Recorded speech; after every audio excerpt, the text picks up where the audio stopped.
I'm incredibly excited about bringing onto the stage our first speaker who's going to help us create our imaginative spaces. Paul Mason, he's a writer, a broadcaster and a journalist, a filmmaker on economics and social justice issues.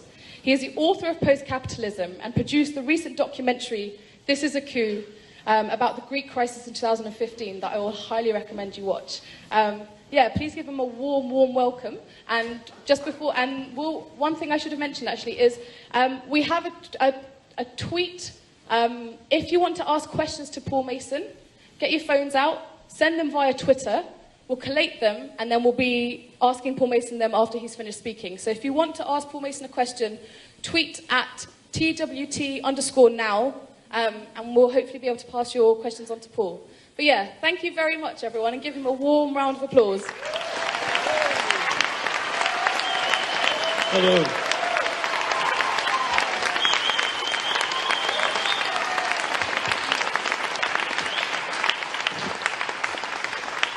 Thank you for this, and I do apologise that I'm going to do this and then, like in a classic Labour Party way, run off somewhere because I've got another meeting to go to, but not more important than this, so they can wait. So, in 1912, sociologists in Germany went out to interview workers to find out what workers think, because this was really important. The world was in the middle of the biggest strike wave ever seen. I've read in the original, in the kind of spindly old German writing, the qualitative research, as we call it, the interviews that they did. One word keeps coming up. If you speak German, forgive my pronunciation. It is Zukunftsstaat, the future state. What sustained these young men, they were mainly men who were interviewed, engineering workers, dockers, shipbuilders, was the idea that what the labour movement offered them was a fight for a future state. And if you read it, it infuses every almost breath that they take. That what is important when they're singing in the socialist choir or following a 7-year apprenticeship before they can even earn an adult wage, or going to the local cycle club, which is what the German Socialist Party had. It had a vast sociological apparatus for sustaining people throughout the horrible life that capitalism imposed on them. Of course, it's not even a democracy. Their party was partly suppressed by law. Was the future state. You were always going to achieve it in the end. There's a brilliant thing about this because it can keep you going. And I'm going to talk in a minute about what happens to movements that don't have an idea of where they're going. But it also had a weakness. And that is that when push came to shove, for a lot of these workers, the future state was more important than what they were actually fighting for. And you will know that the leaders of that social democratic movement in Germany were able to lead their entire 3-4 million party into war because the future state was a different question. One of the few virtues of being 50-odd is to have seen things come and go, but one of the things that doesn't come and go is this debate about how we understand the future we are fighting for. And my version of it is different than that. My version of it is actually shaped by the work of an Irish socialist called James Connolly, who's well known, of course, this year, 100 years ago, for being executed for taking part in the Irish Easter Rising. But before that, was part of that great strike wave, that great movement of trade unionists. And I want to read you something that Connolly wrote. Connolly said, "The fight for the conquest of the political state is not the battle. It is only the echo of the battle. The real battle is the battle being fought out every day for the power to control industry. The power of this idea," he says, "cannot be overestimated. It invests the sordid details of the daily incidents of the class struggle with a new and beautiful meaning and presents them in their true light as skirmishes between the two opposing armies of light and darkness."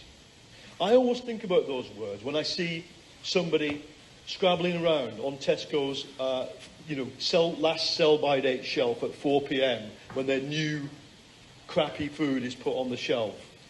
That our job is to invest that moment when poor people, mums who can't afford anything, are scrabbling around for cut price, stale food. Our job is to invest that moment with an understanding that it means something. And this is something that I think the Labour movement, the movement we're part of, did lose. Of course, the other thing we've lost in the last half of the 20th century is our idea of what the goal was. Once the Soviet Union collapsed, I was no big supporter of the Soviet Union, and once, more importantly, the globalisation took off, it became quite hard to believe in any kind of state socialism, that you might nationalise something, sure enough you can nationalise things, that you might plan something. Well, you know, how are you going to do it when everything's so complex, so tied up in a global finance system? You can imagine nationalising railways, but how do you nationalise, 1,000 different coffee shops and bars that in the local, pleasure district of Liverpool? Difficult. So the Labour movement kind of gave up what its goal was. It gave up on its Zukunftsstaat, insofar as it had one, but it kind of also gave up on the idea of this from below model. And I think our task, and of course, what did he end up with? When people discovered how to fight back, when these amazing movements of people, in favour of, social justice, climate justice, took off around about Prague and Seattle, around about the turn of the century, and took off into a big movement, what we call horizontal network social movements. What they decided was that the best thing to avoid ending up like the Soviet Union, or the best thing to avoid ending up like the German Socialist Party did, to be honest, was to not have a goal, to have one no and many yeses. So the no is to capitalism, the many yeses is to what we want to do. And I actually went along with that, because I, having lived through the decline and collapse of the traditional labour movement, thought, actually, this is better. I'd rather be on these demonstrations and these movements and in these Occupy camps than I would in the old, rigidly organised and not really doing very much type of labour movement. But it's not enough. And I think what we have to do is to try and outline a new goal. It can't be the kind of state-rigid, hierarchical socialism of the 20th century, even if that had worked. And there are various versions of it. You should never forget, go to Yugoslavia today, you're not seeing the kind of horrible aftermath economically that you see in the former Soviet Union. You're seeing a horrible ethnic divide, of course. But, there are various versions of it, but none of them, I would argue, are relevant. What is relevant is the idea that we can do two things. We can begin to understand that technology and information technology is so different to all the other technologies. The bad thing it's doing, of course, is destroying jobs. It's, I would argue, removing capitalism's ability to adapt to change. So they destroy jobs, but new ones aren't created. 100 years ago, you destroyed jobs in a vaudeville theatre by opening a movie theatre, but movie theatre jobs are created. Hollywood is created. Higher wages, higher value. This is not happening because of technology. But the technology is going to give us the ability to do something we've always wanted to do, in which those engineers in 1900s Hamburg and those people Connolly was talking about wanted to do as well. Live on stuff for free and share it and produce for use, not for profit. Technology will allow us to do that. And I think that if we, of course, it's one thing to say it, it's another thing to design it. The designing it is going to be difficult. And I think what I've started to do, and what other authors have begun to do, who have tried to understand the possibility of technological abundance, is to say, right, okay, that's a new route beyond capitalism. But and it's hard enough to outline it, but it's also then important to understand, as James Connolly understood, that we must invest the daily struggle, the daily life of people with that issue. Now, with that in mind, what I want to finish to talk about my vision of the future is what the vision of the future of the Labour movement and Labour Party that you, I hope, have all joined and want to be in. What's the vision of the future? Well, the bit between today, scrabbling on the Tesco shelf, and the future beautiful state when everything's free, is a transition. And anybody involved in climate justice knows about the concept of transition. We have transition towns, we have transition plans. We need to re-understand economically and socially that there is a transition there too, that there is something to do between the now and the distant future, that we have a duty to design ourselves, and we can do it. With that in mind, this is what I mean by Labour becoming a social movement. I don't mean just that we go and instead of just giving out leaflets on a door, we also do a bit of what, say, the bike bloc did in Copenhagen. We disrupt some things. That's good. I want us to disrupt things. I want us to disrupt the things we don't like, and we can do it. But in the disrupting, we need to build. We need to build. That's what's the beauty of an Occupy camp. The beauty of an Occupy camp is like a little community with all the problems little communities have. Sometimes there's sexual violence. Sometimes there's hierarchy. Sometimes things don't go right. Sometimes the food goes wrong. But, you know, it is a little version of what we are trying to create in the future.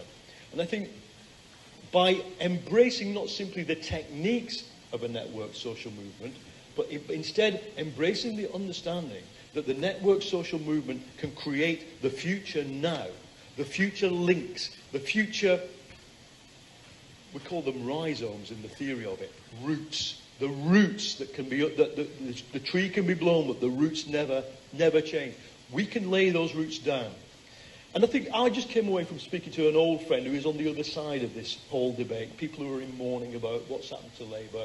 They want it to be like it was. And what they want me to say to you is you've got to go on the doorstep and knock, because you're not doing it. The momentum, that's our problem. We're not knocking. Okay. Now, I think we should do a bit of knocking on the doors and do it a little bit more, you know, listening when we go there than the Blair Brown kind of era model did. But I don't just want us to do that. I want us to go and into the estates, into colleges, into communities, and start to explain to people not what we are going to do for them, not the future state that we are going to paint a nice picture of for them. We're going to ask them, what would change your lives, and how can we do it now? If we do this, this whole problem of how does a left Labour Party win an election, it won't evaporate, it'll be there, but it'll be more easily solved. Because we will be a face in every community, just as those workers 100 years ago were. They had no problem being accepted and listened to, because they had delivered what other people had not. They had delivered a life-changing moment of not just change in circumstance, but change in people's own ability to think about their own future and take control of it.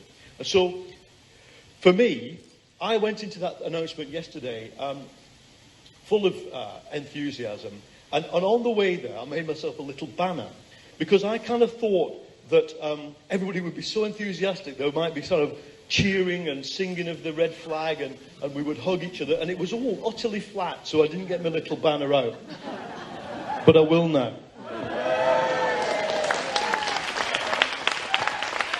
It's got two sides. That's the first bit. That's why I...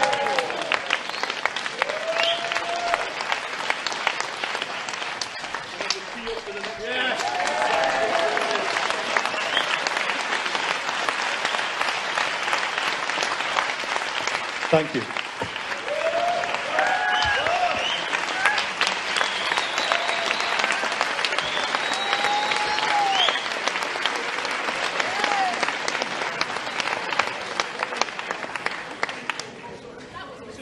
I also don't have a mic that's working. There we go. Should we do another round of applause? Woohoo! Yeah. So, thank you very much for sending your questions through on Twitter. Really, really appreciate that. Just to remind you, if you want to tweet questions to the speakers, it's at TWT_now, hashtag TWT2016, hashtag Future Visions, if you want to hashtag the sessions. So many hashtags. We had a great one for Paul, which was, can you have a transition to post-capitalism in one country? Well, no, obviously you can't. That was the issue that the Soviet Union faced. You can't have socialism in one country. But you can. The point about doing it this way is that you can start now wherever you are. So you can build the co-ops, you can build the non-managed spaces, you can build horizontal economies, local energy systems, and some of it is not rocket science. Some of it is not actually that radical. You know, in some capitalist countries, these are done things. Now, I think we're going to see tomorrow from McDonald's a reference to an expansion of the cooperative system, and I hope we do get that as Labour policy, that co-ops could be a much bigger part of our economy. They're not in themselves post-capitalist, but if you can run them, obviously you don't run them in the way that the British Co-op Bank was run, but you can run them in that way. However, the other thing is, there are issues. I mean, I bet if I said to you, universal basic income, a lot of you would go, hooray, yeah? Good. So basic income is an idea that is intrinsic to the idea of a post-work society. But think about the problem. You do it in one country. This is what the right's argument is. You know, if you do it in one country, it becomes a form of welfare, and the right will say it's a massive magnet for migration, and it is. So you've got to think about what the transfer of social capital is, and under what conditions you get the basic income. We can't escape the national-centeredness of capitalism and the fact that the global system is breaking up, and we don't want it to do that. We want to defend multilateral global systems, but we can't wait for that problem to start solving the problems on the ground of remaking an economy not simply for social justice. Social justice is an old problem. The new problem is social justice when half the jobs don't exist. Great, thank you, Paul. Sorry. Right, we're going to take two from the audience, actually, as well. Does anyone have a question for Paul? I've got you with the hat backwards.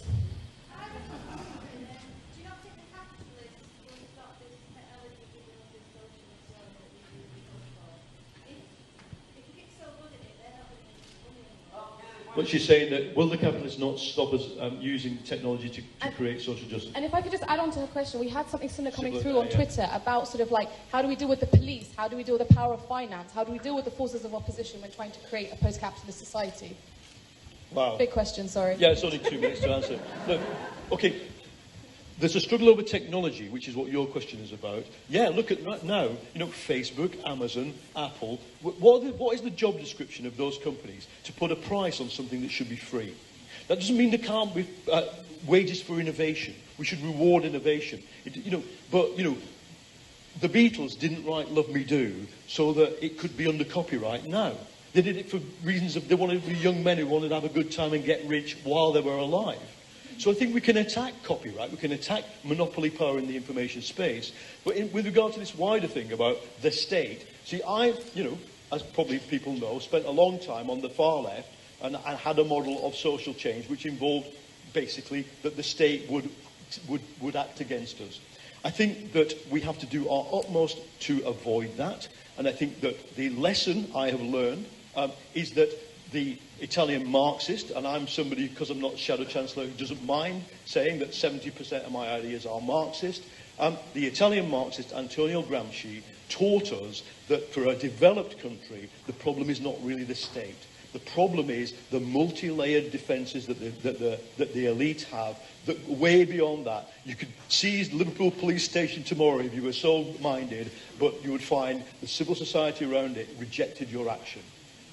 And that is something that I think I would, it might be a little niche argument on the left. I now stand on the side of saying we must build a cultural force to the point where people say, you know what they are saying is right.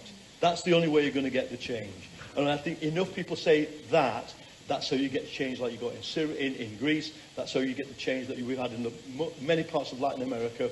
Wrong though some of it has gone. You do it by convincing people.